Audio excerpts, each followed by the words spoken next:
Hello everyone, myself Khyati Vyas from JMP English Medium Saraswati Group of Education. Today I am conducting this session for grade 3. Subject is SS. We are conducting revision sessions for your final exams and this is revision from your semester 1's textbook and chapter number 6, the story of the earliest man. So kids, ये जो revision है इसमें हमने पहले के session में जो chapter किया था जिसमें मैंने sources of history and timeline के रिगार्डिंग आपसे डिस्कस किया था, correct? So sources of history, in that we studied what is history. The study of the past is called history. Past के रिलेटेड हम कोई भी स्टडी करते हैं तो उसे हम हिस्ट्री कहते हैं. सो पास्ट के रिलेटेड स्टडी में सबसे पहले हमारे दिमाग में क्या आता है? Story of the earliest people. मतलब सबसे पुराने जो लोग थे वो कौन थे, कैसे दिखते थे, कैसे रहते थे, ये सारी चीजें हमारे दिमाग में आती है, right? Okay, so now here in this chapter sources of history में रिमेन्स ऑफ द पास्ट, ये सारे सोर्सेस ऑफ हिस्ट्री आते हैं. रिमेन्स ऑफ द पास्ट का मतलब क्या है कि पुराने जमाने की जो चीजें हुआ करती थी उनमें से अगर कोई चीज बच गई है तो वो है रिमेन्स. फॉर एग्जाम्पल आज हम देख सकते हैं कुछ केव्स में केव पेंटिंग्स है, करेक्ट? पुरानी गुफा है, उसके अंदर अर्ली मैन ने पेंटिंग्स की हुई है. उससे हमें क्या पता चलता है कि वो लोग कैसे रहते थे, कैसे कपड़े पहनते थे, क्या काम करते थे, कैसे वेसल्स यूज किया करते थे, किस टाइप के, ये सारी इंफॉर्मेशन उन केव पेंटिंग्स में से मिलती है. सो early human beings where called hominids. Early human beings जो हजारों साल पहले, लाखों साल पहले के ह्यूमन बीइंग्स हुआ करते थे उन्हें हम होमिनिड्स कहते हैं. क्या कहते हैं? Hominids. The earliest hominin remain has been found in Africa. सबसे पुराना hominin remain मतलब पुराने लोग जो मर जाते थे तो उनके कुछ बोन्स या कुछ उनकी पास्ट के रिलेटेड जो कोई चीजें हुआ करती थी वो हमें अफ्रीका से मिली है. कहां से? अफ्रीका से. Earliest hominin remain has been found from Africa. Hominin were quite different from modern hominin. ये hominins जो हुआ करते थे वो हम जैसे मॉडर्न ह्यूमन बीइंग से थोड़े डिफरेंट लगा करते थे, डिफरेंट हुआ करते थे. किस तरह से? They look similar to apps. वो एप्स की तरह दिखते थे. एप्स मतलब क्या? एप्स मतलब जो मंकी का थोड़ा फॉरवर्डेड वर्जन हुआ करता था, इसको हम कहते हैं एप्स. मंकी का थोड़ा forwarded version. So the apps and walked on their four legs. तो ये एप्स, जैसे मैंने कहा कि मंकी की तरह, तो मंकी जैसे अपने दो हाथ और दो पैर मतलब फोर लेग्स को यूज करके चलते हैं, तो ये एप्स भी कुछ इसी तरह चलते थे मगर एग्जैक्टली मंकी की तरह नहीं हुआ करता था. एग्जैक्टली मंकी की तरह नहीं हुआ करता था. Over many years they learn to walk on two legs. फिर धीरे धीरे एप्स डेवलप होते गए, उनके जीन्स में थोड़े चेंजेस आने लगे और उन्होंने उनके आगे के दो हाथ है वो मंकी के लंबे होते हैं. ये एप्स के भी कुछ इसी तरह थे. तो अब क्या हुआ? आगे के दो हाथ है वो शॉर्ट हो गए और वो धीरे धीरे अपने टू लेग्स के थ्रू चलना सीख गए थे. Then modern human beings slowly developed from hominin over a long period of time. They appeared on Earth about 2 lakh years ago or 200,000 years ago. So modern human beings जो है वो nearly 2 lakh years या 200,000 years ago Earth के ऊपर उनका development हुआ था. तो ये जो होमिनिन्स हैं जो एप्स की तरह दिखते थे वो उससे भी पुराने जमाने की बात हो रही है. Clear? So early human beings look similar to apes. Now tools. Early human beings क्योंकि उनको अपनी लाइवलीहुड के लिए, लाइवलीहुड मतलब क्या? उनको जिंदा रहना है तो कुछ खाना पड़ेगा, खाने की वजह से एनर्जी मिलती है। तो वो क्या खाना खाते थे, किस तरह से खाना खाते थे?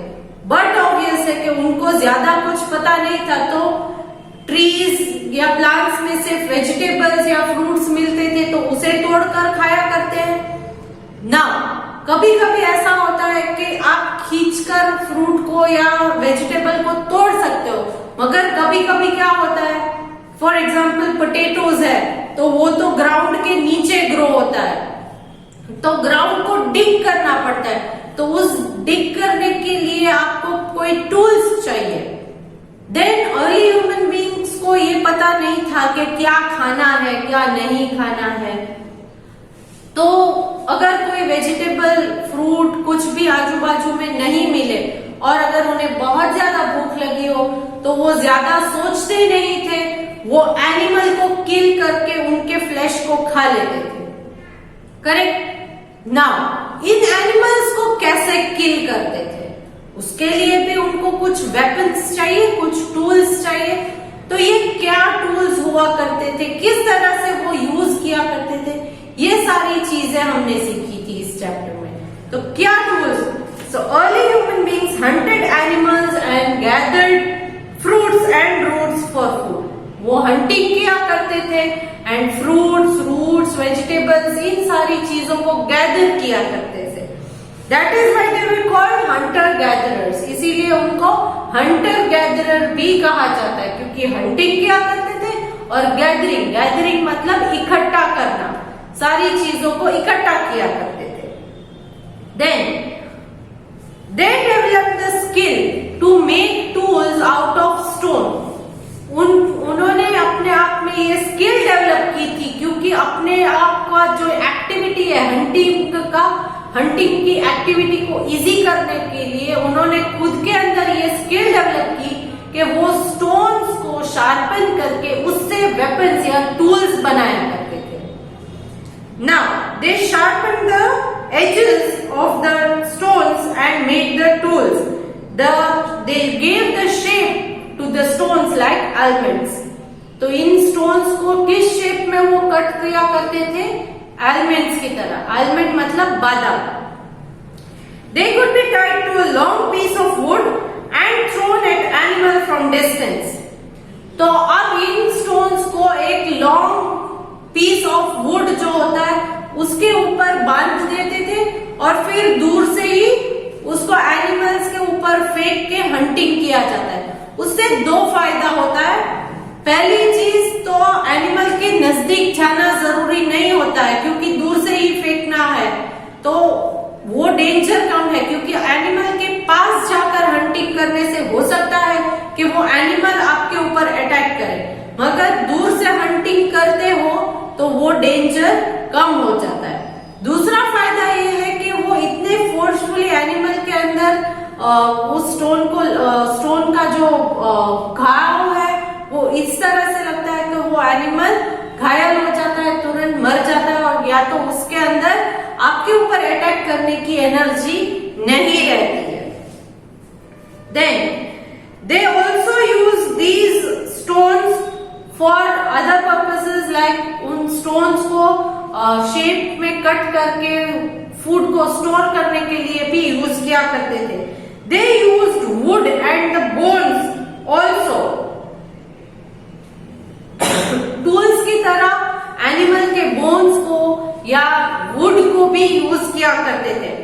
किन चीजों के लिए इन टूल्स का यूज किया करते थे? For hunting, fishing, digging and sewing. Sewing मतलब सुई धागे की तरह कुछ भी सिलाई करनी हो तो। Now they made tools which where smaller, sharper and people for making different types of tools used for different purposes. तो अलग अलग टूल्स बनाने लगे और अलग अलग टाइप के, अलग अलग शेप के टूल्स बनाने लगे, ताकि उनका जो रहना है, उनकी लाइफ जो है वो थोड़ी थोड़ी धीरे धीरे करके इजी होने लगे। सिंस इन दिस एज, इस पीरियड दौरान ज्यादातर स्टोन के ही टूल्स का यूज किया करता था अर्ली ह्यूमन बीइंग, तो इसलिए एज को, इस पीरियड को स्टोन एज कहा जाता है। क्या कहा जाता है? Stone age. Why is it called stone age? Because they mostly used stone tools. Stone tools का यूज ज्यादातर हुआ करता था, इसीलिए इसे स्टोन एज कहते हैं। Now life of early people. तब के जमाने के, जब कुछ भी डेवलप ही नहीं हुआ करता था और ह्यूमन बींग्स जो थे वो हंटर गैदरर्स थे, तो तब के जमाने की लाइफ उनकी कैसी थी? First thing, early human beings lived in caves to protect themselves from heat, cold, rain and wild animals. गुफाओं में रहते थे, उनके पास मकान नहीं थे, करेक्ट? तो इसलिए गुफाओं में रहते थे और उन गुफाओं में वो खुद को प्रोटेक्टेड रखते थे। किन चीजों से प्रोटेक्ट रखते थे? समर में हॉट सन से प्रोटेक्टेड, देन विंटर में ठंडी से प्रोटेक्ट करना है खुद को, रेनी सीजन में बारिश से खुद को प्रोटेक्ट करना है, and all around through out अगर आप देखो तो वाइल्ड एनिमल से तो खुद को बचाना ही है। तो इन सारी चीजों से अगर बचकर रहना है तो वो लोग गुफाओं में जाकर रहते थे, केव्स में जाकर रहते थे। They wore fur and skin of animals to stay warm. ठंडी लगती है तो खुद को रैप करना है किसी चीज से, तो तब के जमाने में कपड़े, क्लोथ्स नहीं हुआ करते थे, तो बॉडी को रैप किस चीज से करते थे? एनिमल के फर या एनिमल की स्किन को लेकर। कभी कभी बड़े लीव्स, जो ट्री के बड़े बड़े लीव्स होते हैं, उनसे भी बॉडी को रैप किया जाता था, या लीव्स को सू करके भी बाद में वो स्टिचिंग करके भी यूज किया करते थे। They lived in groups and helped one another. Men hunted the animals while the women and children gathered fruits. तो यहाँ पर वो ग्रुप बनाकर रहना पसंद करते थे, क्योंकि अगर अकेले रहते हैं कहीं, किसी के साथ ग्रुप में नहीं रहते हैं, तो वाइल्ड एनिमल्स उनके ऊपर अटैक कर सकते हैं, इसीलिए ग्रुप में रहा करते थे। और इन ग्रुप में मेन जो है वो नॉर्मली हंटिंग का काम किया करते थे, और विमेन और चिल्ड्रन जो है वो अपने आजू बाजू के फ्रूट्स है, वेजिटेबल्स है, उनको गैदर करने का, इकट्ठा करने का काम किया करते थे। That is why they were known as hunter gatherers. इसीलिए उन्हें hunter gatherers कहा जाता है। Then, since early human beings they did not know language, उनकी कोई लैंग्वेज नहीं थी, तो वो साइंस अपने हाथों से, हैंड मूवमेंट से साइंस करते थे, अलग अलग इशारे किया करते थे और उससे बातचीत हुआ करती थी, बट वो बहुत डिफिकल्ट हो जाता है। फिर उन्होंने डेवलप किया साउंड, मगर साउंड जो है लैंग्वेज तब भी नहीं थी, इसीलिए साउंड जो है एनिमल्स की तरह साउंड निकाल के एक दूसरे को, अगर कोई खतरा है, करेक्ट, तो वो एक दूसरे को इन एनिमल्स के साउंड निकाल कर एक दूसरे को इशारा किया करते थे, और धीरे धीरे बाद में लैंग्वेज जो है वो डेवलप होने लगी।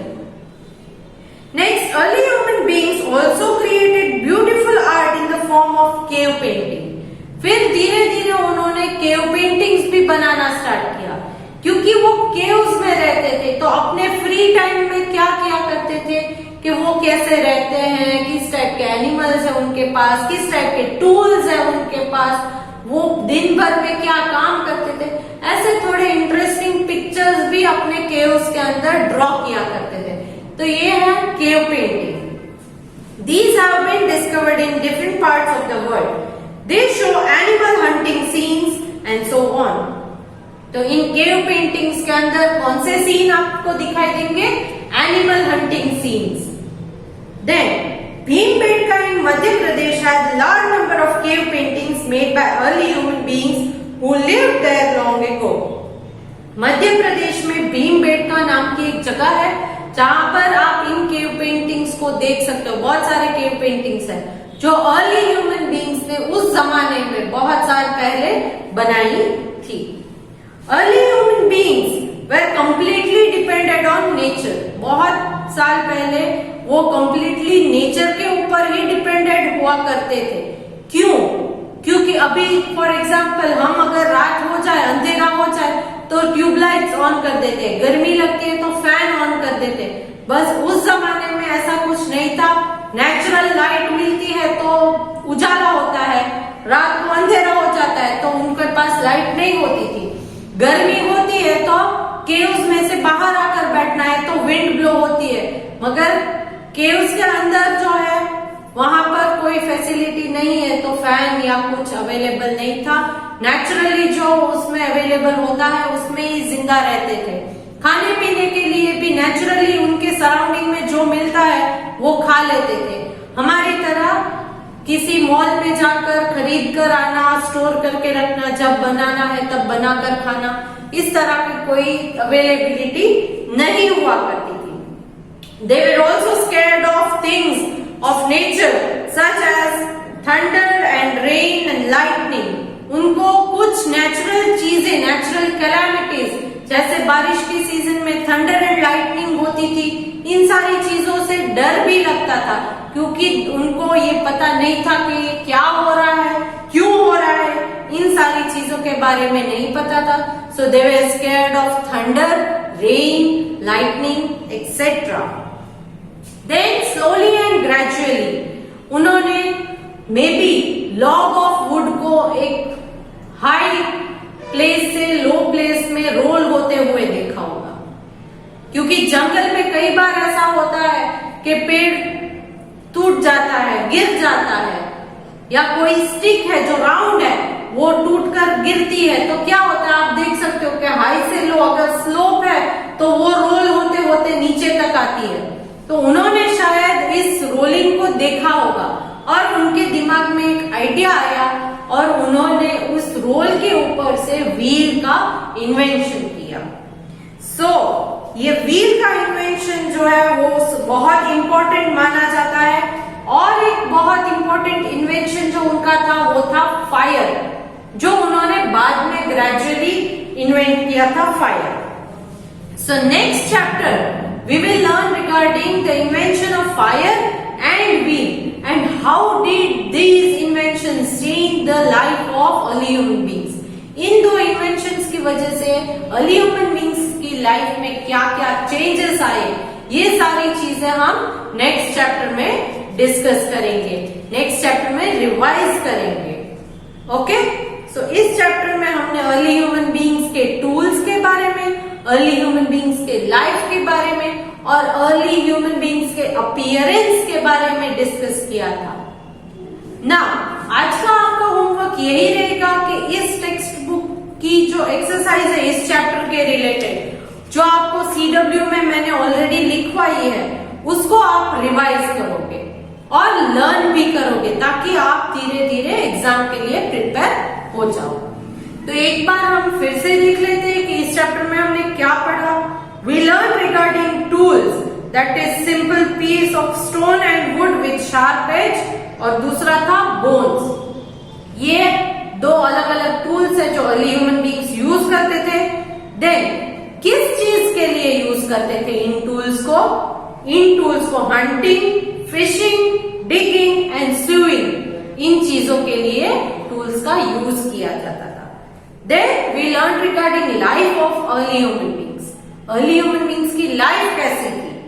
दे lived in caves, they wore fur and animal skin to keep themselves warm. Then they were called hunter-gatherers because the men normally hunted the animals and women and children gathered the food. They lived in groups. Then communication, that is एक दूसरे से बात किया करते थे। किस तरह से? By hand movements or signs and using animal sound. Hand movement या signs करके और एनिमल के साउंड्स निकाल के एक दूसरे से कम्युनिकेट किया करते थे। केव पेंटिंग्स बहुत इंपॉर्टेंट है क्योंकि केव पेंटिंग्स में से हमें अर्ली ह्यूमन बीइंग्स के बारे में बहुत सारी इंफॉर्मेशन मिलती है। Then they feared the thunder, rain and lightning. उनको किन चीजों से डर लगता था? Thunder, rain and lightning. Lightning का मतलब है बिजली जो बारिश के सीजन में चमकती है उससे। तो इन सारी चीजों से उन्हें डर लगता था। तो आज हमने इस चैप्टर का रिवीजन खत्म कर दिया है। नेक्स्ट चैप्टर जो है वो चैप्टर नंबर 7 नेक्स्ट सेशन में हम रिवाइज करेंगे। तो let me take your leave now. अगर आपको वीडियो पसंद आया है तो लाइक पर क्लिक कीजिएगा। Bye. Early human beings were called hominids. They were also called cavemen as they lived in caves. They were hunter-gatherers. They gathered food such as fruits, nuts and berries. They also hunted and ate small animals. They wore clothes made of animal skin or the bark of trees. They used tools made of stone, wood and bone. Early human beings made beautiful cave paintings to depict the life during their times. They used natural colors and dyes made from vegetables.